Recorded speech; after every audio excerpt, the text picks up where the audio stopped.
talk, no BS. No scripts, no favors, no referee.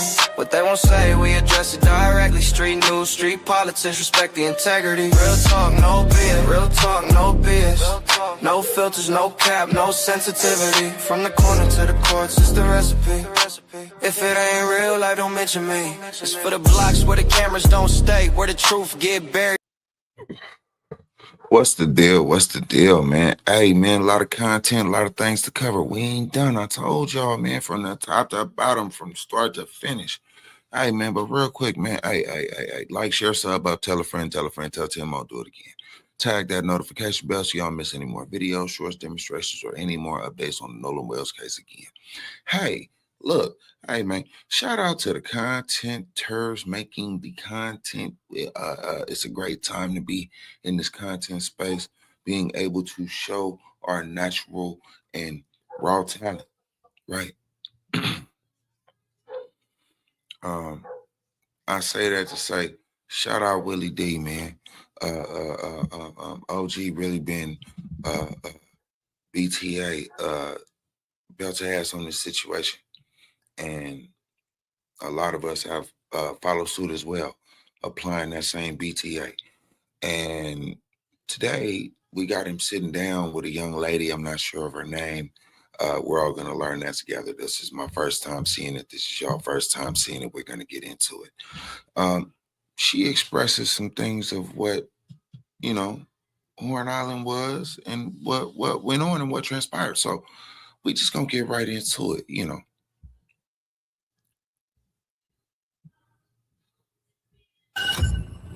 Willie D Live. What's up, family? We got a white woman from Mississippi. Her name is Ashley. Her internet handle on IG is Live Lively with Ashley.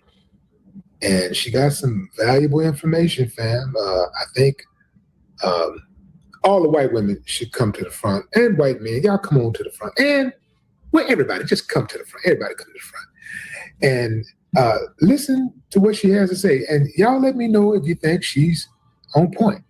I'm from Mississippi, and on the 4th of July, my son's best friend came with us to my family's get-together. And their friend is Black, and he was the only Black person. My son's friend was obviously going to be protected with us, as are all of our Black friends, because I'm very aware of how racist people can be in Mississippi.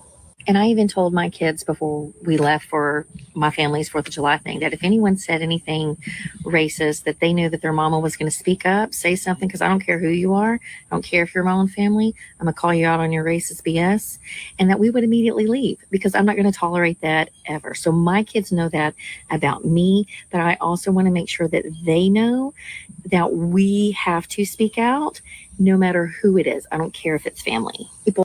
Yes. I agree with this 1,000%. 1,000%.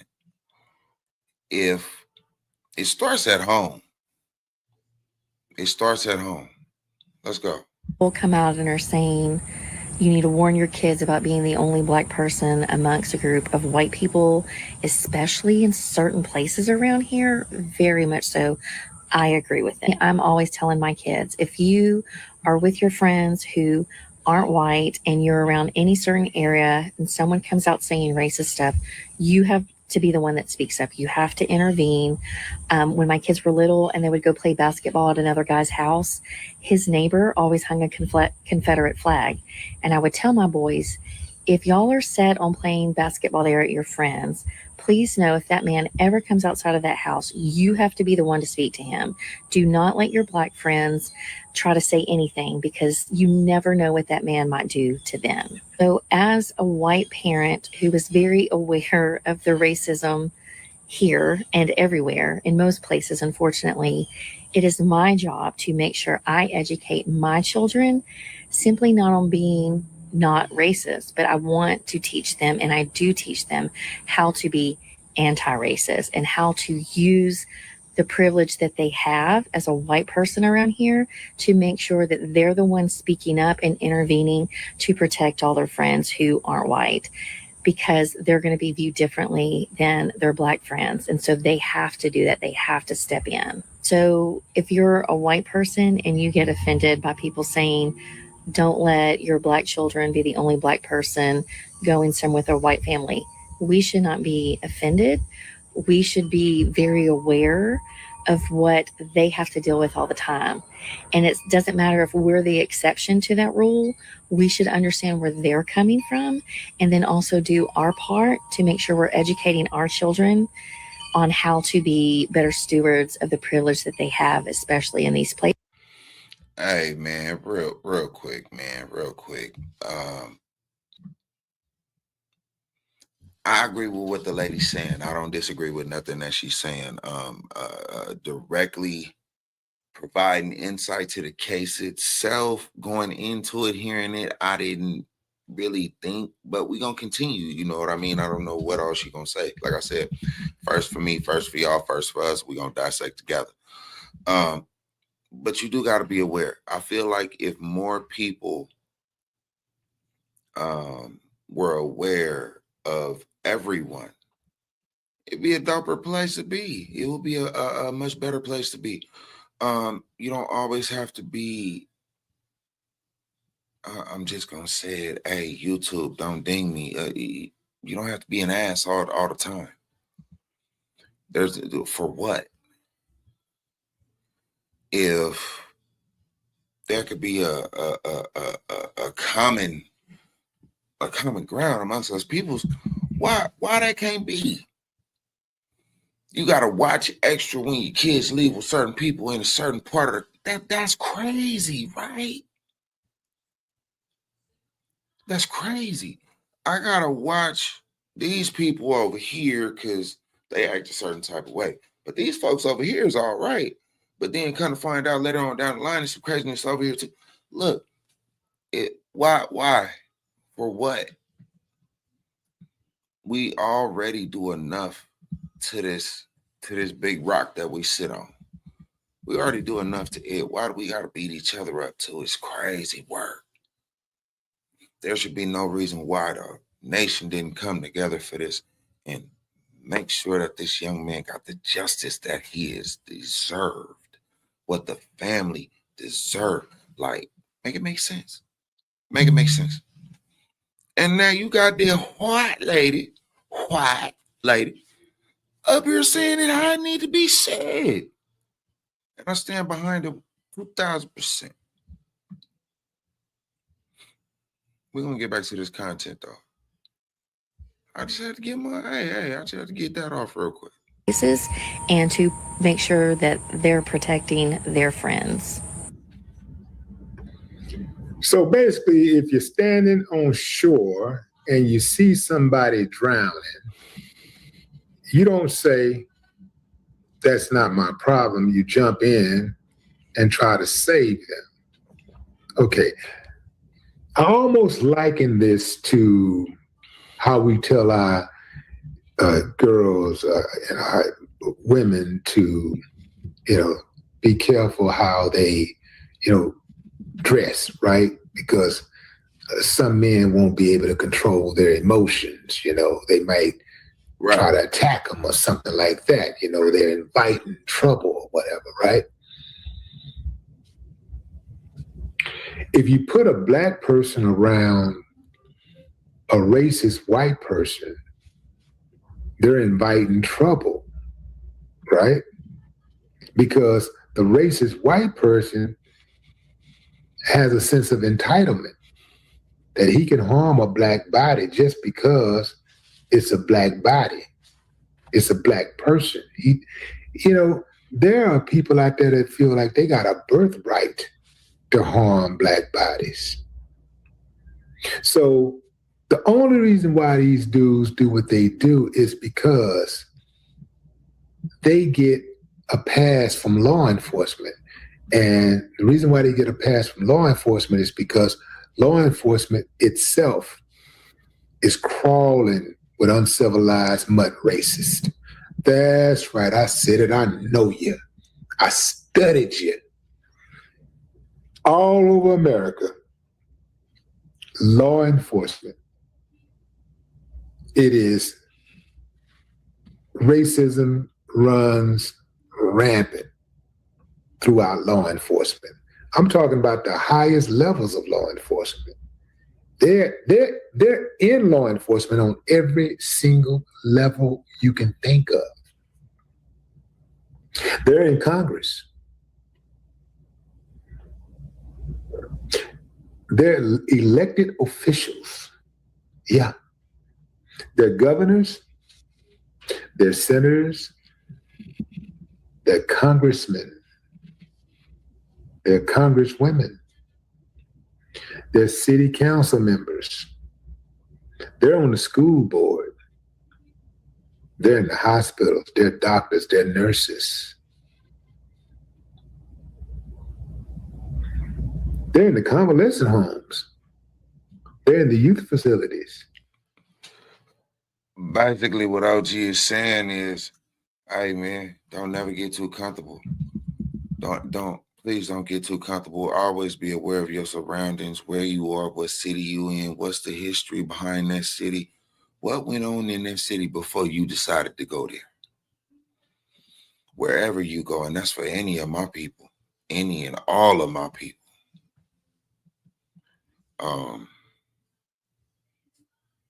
There's definitely an injustice going on. I'm not going to sit here and act like it's not. I'm not going to do what Officer Tatum does and tap dance and jack and jive. Yeah, we going to see this through as a people. We're going to see this through. They're in the prisons. They work in the transportation industry. They work for the county. They work for the city. They're in every major institution and industry, and every minor institution and industry. And the racist, the worst of them all, are usually at the very top. So that's why it continues, because they haven't done anything to punish those who practice that type of behavior. They haven't done anything to punish the ones from the past. So the ones that are in the present,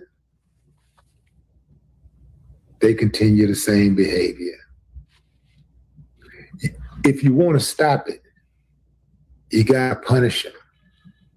They don't understand that, like in America, Americans don't understand but two things: money and blood. Ashley pretty much said she has to coach her children on how to protect their Black friends.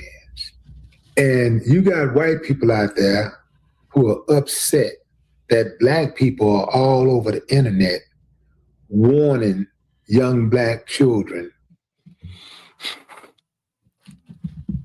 My question is, why are y'all mad? Why are you upset? Why is there is it a problem for us to make sure ours are well equipped and prepared? And when I say ours, I mean the people like this lady that understand, and they feel like we can't stand with our own people because our own people are ignorant to a lot of things.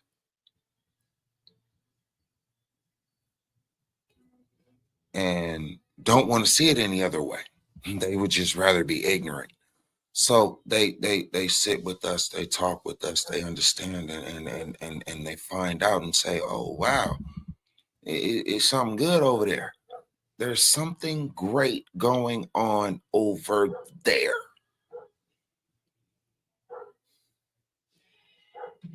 I don't think they understand that a justice has to be done. Answers have to be questions have to be answered. There's no we can't do this, we can't say this. Well, hey. There's a lot of people that want answers to the questions. We're gonna finish this up though. Let's go. To stay away from groups of white people when they're the only black person. That's not hate, that's survival, y'all. In fact, if you reverse the roles, white people are already doing that. You seldom see one white person in a group of all black people. Now think about that. Now you tell me who playing the race card. Because usually when you got black and white friends, or even black and white people that's in a relationship, in an intimate relationship, the black person usually conforms to white society. They usually hang out with the white crowd. They usually, if they got a significant other, they hang around that significant other's friend group, which is typically white. They hang around whites. They go into white spaces. You very seldom see a black and a white couple and the white person is spending more time in black spaces. You very seldom see that. Very seldom see that. I wonder why. Everybody got to ask themselves. Anybody that's living that life, you got to ask yourself, why are you always in the white spaces? Why aren't your white friends ever in the black spaces? But we're the ones, we're playing the race card. Now, when we talk about this race thing, we're talking about survival, man. This ain't got nothing to do with getting in our feelings and all that kind of stuff. This ain't got nothing to do with racism. First of all, we can't even, I ain't gonna try to explain that, but because if you don't know now, you ain't gonna never know. Hey, but look, hey, I want to catch the rest of that. Go on ahead, slide over to Whitney D. You know what I'm saying? Hey, he got a lot of great content. Really do be doing this thing, and he dropped those gems that need to be dropped and heard at all times. Yeah, protect your people. Protect what's yours, because everybody else gonna do the same. And if at this point this don't show you that, this don't show you what's really moving and how the goalpost is really moving, then I apologize. And I'm not sorry. You're ignorant to the fact of what's going on around you, and hey, I hope for better days. But hey, look, hey, like, share, sub up, tell a friend, tell 10 more, do it again. Tap that notification bell so you don't miss any more videos, shorts, demonstrations, or updates on the Nolan Wells case ever again. Yeah, justice for Nolan and the means and in-betweens. I rock with you. Under headlines and pay, we don't glamorize pain, we contextualize facts, put the story in order, then we give it right back. Politics in the streets in the system, same cycle repeating, nobody really listen. We talk consequences, not rumors and clout. What happened, why it happened, who it really about. No gimmicks, no industry, hand on the scale, just voices from the pavement trying not to fail. Every episode pressure, every word got weight. We don't chase controversy, we document fate. If the city feel intense, we unpack it clean, no sensational spins, just the truth in between. Real talk, no biz. Real talk, no biz. No scripts, no favors, no referee. What they won't say, we address it directly. Street news, street politics, respect the integrity. Real talk, no biz. Real talk, no biz. No filters, no